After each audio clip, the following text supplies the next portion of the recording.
उजाला live खबरों का उजाला। Channel को लाइक और सब्सक्राइब करें और हमारी सारी महत्वपूर्ण खबरों को अपने मोबाइल पर पाएं।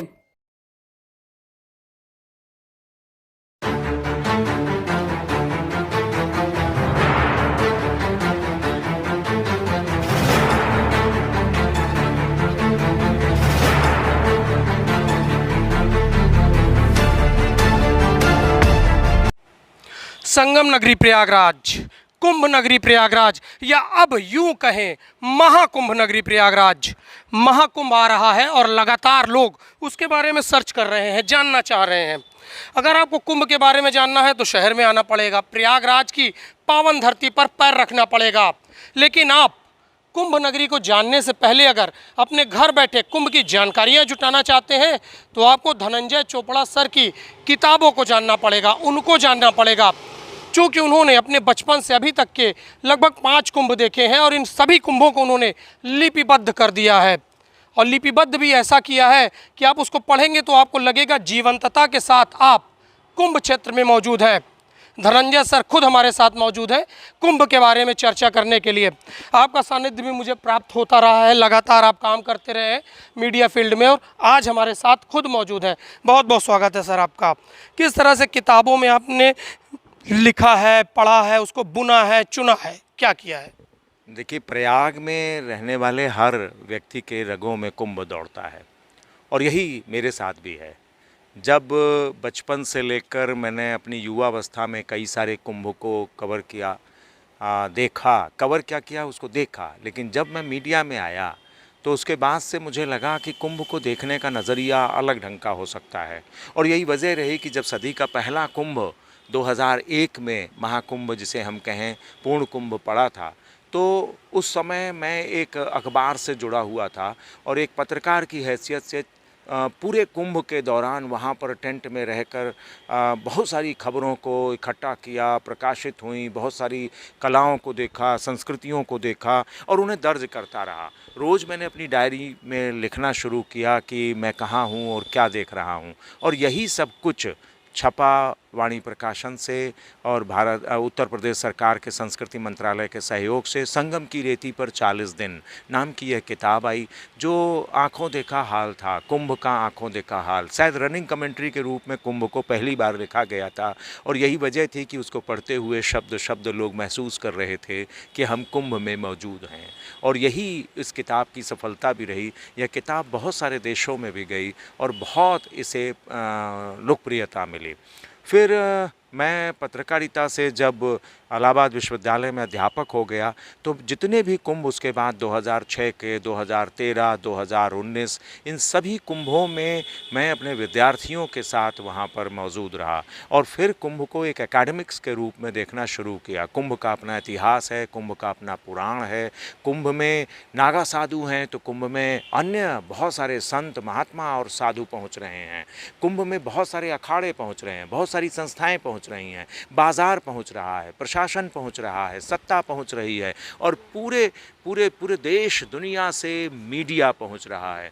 और यही वजह थी कि हम लगातार हम कुंभ को एक तरीके से यूं कहा जाए कि कुंभ को समझने का प्रयास कर रहे थे और इसीलिए 2019 में मैंने ये सोचा कि कुंभ पर लिखा जाए। एक बड़ी बात इस बीच में ये हुई कि 2001 से लेकर 2019 तक हमने भारत के लगभग सभी कुंभ स्थलों में, कुंभ मेलों में जाकर उसका अध्ययन कर लिया। ये एक अपने आप में बड़ी संतोष देने वाली बात थी कि जब हम उज्जैन में थे तो प्रयाग की आभा लेकर वहाँ हैं, नासिक में हैं तो हम प्रयाग की आभा लेकर साथ में हैं और या हरिद्वार में हैं। 2021 के हरिद्वार के कुंभ में जब पूरी दुनिया कोरोना से जूझ रही थी तब भी हमने देखा कि किस तरीके से हमारी आर्टिफिशियल इंटेलिजेंस का इस्तेमाल हो रहा है भीड़ को कंट्रोल करने के लिए। नई दुनिया का नया कुंभ था वो है। तो इन सारे कुंभ को जोड़कर और उसके अलावा जो दक्षिण का कुंभकोणम है वहाँ का मेला है या फिर राजिम कुंभ है छत्तीसगढ़ का, तो मैंने एक किताब फिर तैयार की भारत में कुंभ। और ये अपने आप में मुझे संतोष देती है कि इस किताब में सारा कुछ है। अगर आप कुंभ को जानना चाहते हैं तो उसकी पौराणिकता से जुड़ सकते हैं, उसकी ये का आध्यात्मिकता से जुड़ सकते हैं, उसकी सामाजिकता से जुड़ सकते हैं, उसके सांस्कृतिक पक्ष से जुड़ सकते हैं, उसके बाजार कुंभ को कैसे देखता है, या एक जनता जनार्दन कैसे उसको देख रहे हैं। क्योंकि कुंभ में जन सैलाब आता है, जनसमुद्र उमड़ता है और उसमें विभिन्न प्रकार की संस्कृतियाँ आती हैं, तो इस किताब में संजोने का हमने प्रयास किया। तो मुझे लगता है कि और भारत सरकार ने, राजभाषा विभाग ने अभी इसे राजभाषा गौरव पुरस्कार भी इस पुस्तक पर दिया। और मुझे अपने आप में कभी कभी होता है ना, जब लेखक, मैंने 17 किताबें लिखी हैं, लेकिन मुझे जब ये पूछा जाए कि किस किताब को लिखकर आपको संतोष हुआ, तो प्रयाग में रहते हुए कुंभ पर लिखकर संतोष मिलता है। और शायद भारत में कुंभ की किताब लिखकर ज़्यादा ही संतोष मिला है। तो इसको इससे आपको सफलता भी बहुत मिली, उपलब्धि भी बहुत मिली, और लोग पूछते भी रहते हैं यार तुम्हारे कोई धनंजय चोपड़ा रहते हैं क्या? तो हमें भी गौरव फील होता है, महसूस होता है कि आप हमारे बड़े भाई इस तरह से करते हैं। तो अगर कुंभ को इस बार देखना है तो इस बार नए तरीका का कुंभ देखने को मिलेगा। कोरोना काल के बाद पहला महाकुंभ ये पड़ रहा है, तो इसमें क्या क्या चीज़ें अलग आपको देखने को मिल सकती हैं? कुंभ लगातार एक तरीके से कहा जाए विकसित होता चला जा रहा है। अब ये कहा जाए कि कुंभ को लेकर केंद्र सरकार और प्रदेश सरकार भी बहुत संजीदा होकर काम करते हैं, लेकिन उसके अलावा टेक्नोलॉजी ने किस तरीके से किया। जब आप देखें कि 2013 में हम जब कुंभ में थे तो हमारे साथ स्मार्टफोन आ चुके थे और इंटरनेट की दुनिया विस्तार ले चुकी थी, और हम कुंभ में देख रहे थे टेक्नोलॉजी को कुलाचे भरते हुए।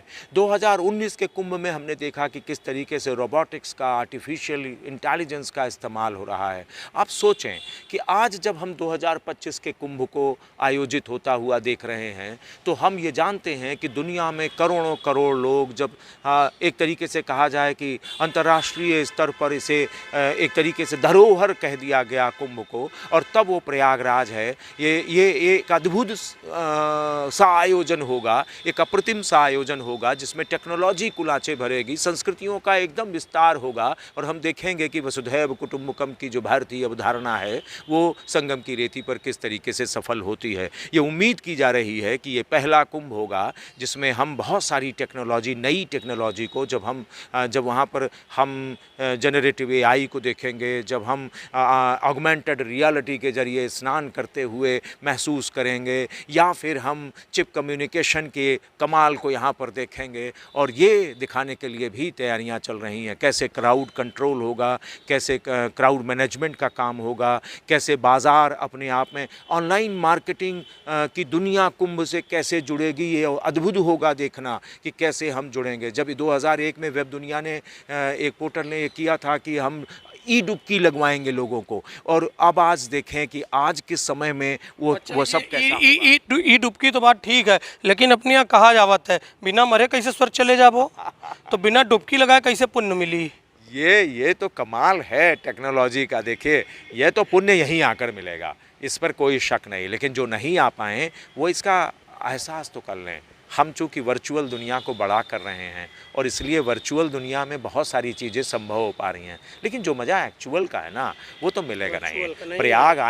प्रयाग आएंगे और देखेंगे आपकी गठरी सिर पर ला दे झोला, एहू हाथे झोला, ओहू हाथे झोला, कपारे पे, हाँ, कैलाश गौतम जी की लाइनें जब याद आ जाएंगी ना, तो वो आपको लगेगा अमावस्या का मेला। तो आप देखेंगे ना, जब कतारें चल पड़ती हैं कुंभ नगरी की ओर, संगम की ओर, जंक्शन से, तो आपको लगेगा कि वाह, ये है कि कोई माँ का पल्लू पकड़े चल रहा है, तो कोई माँ की गोदी में है, कोई माँ अपने बच्चे की पीठ पर लदी हुई है, कोई बेटा है। तो ये अद्भुत दृश्य होते हैं, और इन दृश्यों को जब हम देखते हैं ना, तब हमें लगता है कि हम दुनिया के सबसे अद्भुत मेले में हैं, दुनिया के सबसे बड़े मेले में हैं। एक नगरी है जो बसना शुरू होती है। हम सब इलाहाबाद वाले जानते हैं, प्रयागराज वाले जानते हैं कि हमारे आँखों के सामने एक विशाल नगरी बनती है, सजती है, फिर वो उत्साह से, उल्लास से कुंभ का घड़ा फूटता है वहाँ पर, और फिर देखिए आपकी कितनी संस्कृतियाँ और कितने उल्लास दिखाई देता है। फिर धीरे धीरे वो नगरी उजड़ती है। हम दुनिया का सबसे बड़ा नगर